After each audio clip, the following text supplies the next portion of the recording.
And then you depart for Afghanistan. But you don't go straight to Afghanistan. You depart, most of the people go through Manis, which is an air force in Kyrgyzstan. I'm sure most of you have no idea where Kyrgyzstan is, so I'm going to help you out with that. Where in the world are we? So you have Afghanistan here. Our unit was deployed to RC West, which is the western part of Afghanistan, which borders Iran. Manis Air Force Base is in Kyrgyzstan up here. Now, understand this. When we first got to Kyrgyzstan, you take what we call a charter flight out. You do the big, huge, like regular airplane like you might fly in, but it's chartered out for the military. You take that charter flight. So we flew from Fort Hood, and then we stopped in Shannon, Ireland for fuel. We actually got stuck there due to weather for a little bit. Oh no, they had to put us up in a nice bed and breakfast in Ireland. It was horrible. Went from Ireland to Kyrgyzstan. Now, most of us got to Kyrgyzstan and went, I know I'm at Manis Air Force Base, but what country are we in? Some something. Took us a while to figure it out. From Kyrgyzstan, from Manis, we went to another, what we call a forward operating base in the northern part of Afghanistan, Mazar-e-Sharif. And then from Mazar-e-Sharif, we went down to one of the forward operating bases in our actual area of operations, which was Shindan. And from there, as a medevac company, you actually split up to different forward support medical teams. We had four groups. We had a group in Shindan, which was about here. We had a group in Victory, a group in Farah, which is right down near the south, and then another group up right on the border of the northern section. So we had 4 groups there. So going from Kyrgyzstan to Afghanistan, you get to fly in the back of a military plane. That's our nice seats right there. Aren't they beautiful? Those green bags you see up here, those are the, if you lose pressure, your air mask will drop down. Well, they don't drop down, you just got to grab it. And this is everybody heading in with all their body armor on, because when you go into Afghanistan, you wear body armor. And then you get to Afghanistan. Look a little different than flying in the US. This is actually us loading on a patient at Shindan. This was our med pond, an area that your medevac aircraft work out of. So you come in. This was actually us doing just a transfer from the medical hospital at Shindan up to another location. But this is where we land. This is where we parked our helicopters. Now, the weather in Afghanistan is a little different than here. You get some pretty fantastic lightning storms. We got some nice hail. Those are pretty big sized hail pellets. And you get dust storms. Those little dust columns would actually form and you'd just have to fly around them. And they just form randomly. Now, a lot of people think Afghanistan, they just think, oh, it's a desert, like Iraq, like it's hot. Well, it's a desert, all right, but it's not hot all the time. It's cold in the winter. It's hot in the summer. And they actually have what they call the 90 days of wind. There are 3 months where you just get steady winds from the north at about 30 knots. So think about 30 miles per hour winds constantly for about 3 months straight. You get used to dust. So as I said, sometimes it gets a little warm. Now, you're looking at this going, oh, it's only 50 degrees. That's 50 degrees Celsius. It gets a little warm, and that's our temperature gauge that we use in the cockpit. Had to take a picture of that. Gets a little dusty. That's a dust storm coming in. We call them haboobs. Now, you get something like this coming in, we don't get to fly. Makes us sad, but safety first. Home sweet home. I actually lived in this tent for about 6 months. They are air conditioned. We actually segregated them out with plywood and had our own little rooms. It's quite nice. But this is us hanging out in a dust storm. You just take your nice bandana there, wrap it around your face, you're good to go. This is up at FOB, we call BMG, Forward Operation Base. BMG, this is the one I was talking about up north. The only way to resupply this particular forward operating base was by airdrop. So I happened to be up there on a mission one of the days when they came by and did the airdrop in. Now they kept some dogs around because it would keep the Afghanis away while they got the stuff from the airdrop. Camp Victory was the fob that was up near, and I just lost the name of it. Shindad, Farah, BMG, and anyway, there was another big city, Herat City, and actually some of you, I don't know if you caught the news in 2011 at one point, they actually, this group here that was based here actually got into a firefight. They went into, there was an attack, a bomb that went off on some Italian forces because we're coalition forces when we're over there. And they went in to go evacuate them. They had to land on a basketball court. Now look at the size of that helicopter. Picture the size of a basketball court. You can put one of these down at a time. We always fly with at least 2 aircraft. They went in and landed to go pick up wounded and started taking fire from rooftops. So there was actually a whole news story that played on like CNN over here about it that you can learn about if you want to look it up. But these are some of the guys. I was actually up at their location for a few months as well. So that's us just hanging out on the helicopter, getting a good, nice group picture with our team sweatshirts. This is the countryside in Afghanistan. So what, you know, if you think about flying over a city here, it looks a little bit different. And one of my favorite quotes from when we were over there, it's like the Bible, but with cell phones and motorcycles. Because, I mean, look at that. It really hasn't changed much. A lot of the construction is still mud brick. A lot of the same kind of stuff. It's just, you look at it and you go, this could be a scene out of the Bible, except for you'll see people with motorcycles and cell phones.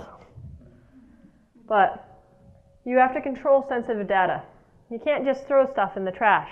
So we have burn boxes, we burn stuff on a regular basis. As I said, we had some dogs around to help control the natives. And we got into some training. But before I get into some training, what I want to do actually is show you a bit of a video about what it's like to be in a cockpit during a medical evacuation. And I just reopened that. I'm silly. Let me get this to come up and I'll show you a little bit of video on that. All right. I want you to play nice. Just thinking about it.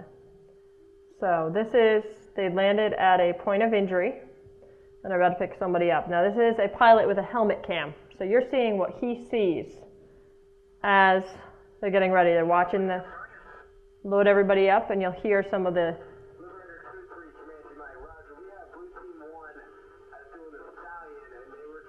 So I'm going to bring it up a little bit so you can actually see like the takeoff. So that's the medic coming on board after checking on the patient with the helmet on. And you see the amount of gear. Now, I love this. Most of us pilots and most of the crew chiefs flew with some sort of little stuffed animal. Good luck charms. And the medics actually flew with small stuffed animals so that if we transported kids, they could give them to them. Yep. Yep.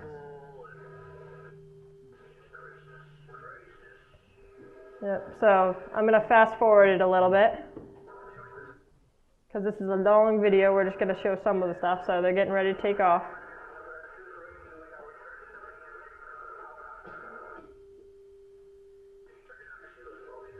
All right, let's get up to takeoff. Get to where we're flying. So check in, make sure everybody's ready in the back.